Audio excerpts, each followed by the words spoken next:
Hello, welcome back to my YouTube channel. It's so good to have you here. If this is your first time on this channel, please hit the subscribe button and turn post notification on so you don't miss out on the amazing recipes I post and other lifestyle videos. And if you are a returning subscriber, thank you for always coming back. Without further ado guys, let's jump into today's video. We are making authentic Buka stew. Here I have my pepper. I have deseeded the tatashe and the shombo. That's the cayenne pepper and the red bell pepper. Also I have tomato, onions and some scotch bonnet. Feel free to use whatever percentage works for you, but please do not use too much tomato for this recipe. By the way guys, I would like to know how you preserve your pepper. Are you team buy, blend and store in the freezer, or you are just like me? I like to store my pepper directly in the freezer and bring out whenever I need it. I don't like to blend pepper and leave in the freezer. I feel like it affects the outcome of your stew or whatever you use it for afterwards. Just let me know in the comment section which group you belong to. Anyways, I'm going to boil this pepper. Yes, we are going to boil it. You can roast if you want, but boiling is way easier for me. I washed and soaked my pomo in salted water. I added a little bit of salt and I just soaked that for about 2 hours. Now I've discarded the water and I'm just adding some of my meat stock into the pomo. I want the pomo to soak up the flavor from the meat. This is something I always like to do with my pomo. Just try it guys. It will be super tasty and you're absolutely going to love it. It takes your pomo to another level. I heated some oil in a pot and now I'll be frying my pre-cooked meats. I'm using some assorted meat, some turkey, and I'll just be frying this in oil.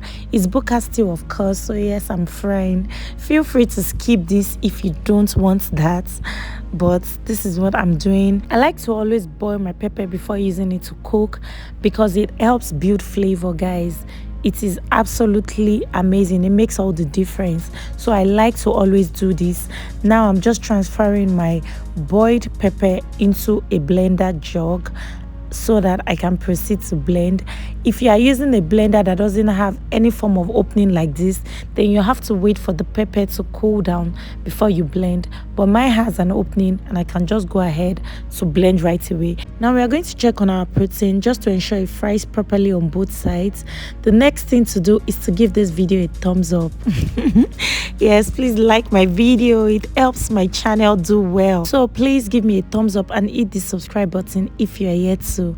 Thank you. Now this is just me bringing out my fried meat from the oil and setting that aside. We are going to set that aside, and in another pot I'll be adding some bleached palm oil and also some of the vegetable oil we used in frying our protein. Now we are going to saute our onions in the mixture of the bleached oil and the vegetable oil, and we'll give this a good stir. Feel free to dice your onions into whatever shape you want, and if you don't like to see onions in your stew, then you should cut in smaller sizes. Okay, now I added a little bit of palm oil just to give it that little red color, and now I just give this a good mix. And I'm going to allow this to saute for 2 to 3 minutes before going in with my blended pepper mix.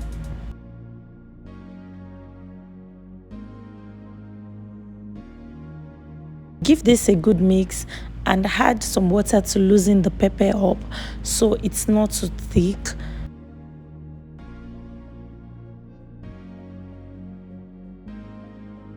Please do not cover the pot immediately. Allow the pepper to boil and just let the steam go out.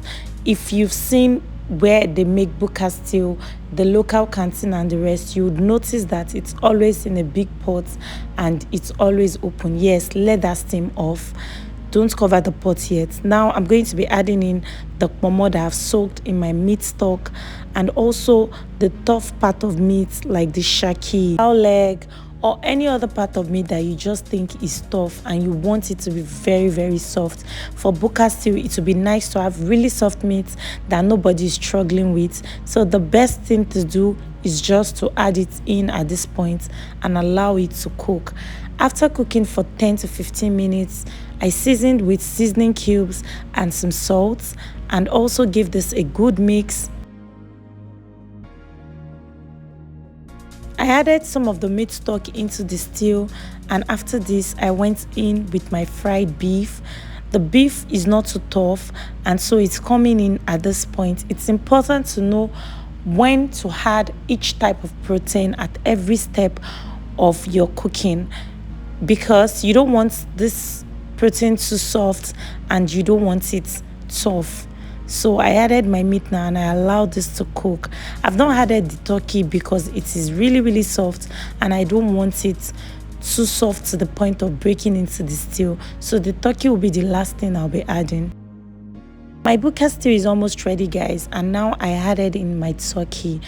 I mixed this with the stew and just allowed it to cook for another 5 minutes, and boom, guys, it is ready. Just follow the steps, guys, and trust me, you will end up with the most delicious Buka stew ever.